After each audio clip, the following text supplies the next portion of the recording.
Trou numéro 4 sur le green, c'est un par 3.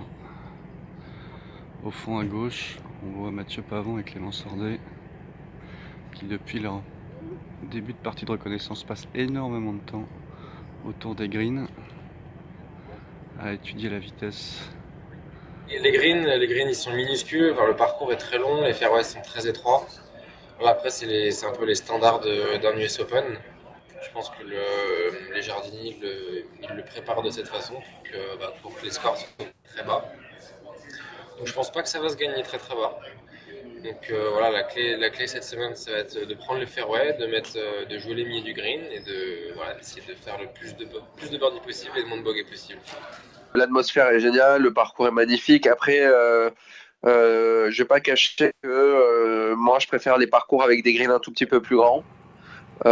Voilà, donc c'est des greens assez petits. Je préfère les parcours juste avec des greens un tout petit peu plus grands. Voilà, mais sinon le parcours est très bien.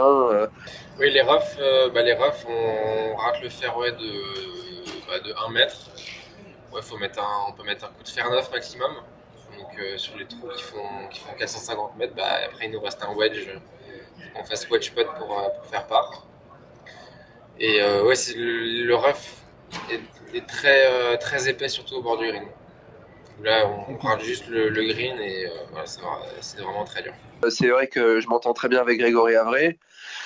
Donc voilà, j'ai pas hésité direct en sortant des qualifications la semaine dernière à lui écrire un petit message en lui disant voilà Greg, c'était une seconde pour me parler un peu du parcours et c'est vrai qu'on en a discuté un peu hier histoire de savoir un peu sa façon de penser sur cette semaine et sur ce parcours qui va être exigeant. Donc on va avoir plein de coups difficiles et il faut savoir, euh, il faut savoir être patient et quand on a des coups difficiles, faire le dos rond, parfois se recentrer et puis des fois un bon bogey vaut mieux que de tenter un coup risqué qui peut nous rapporter un par mais nous faire aussi rapidement un double bogey voire plus.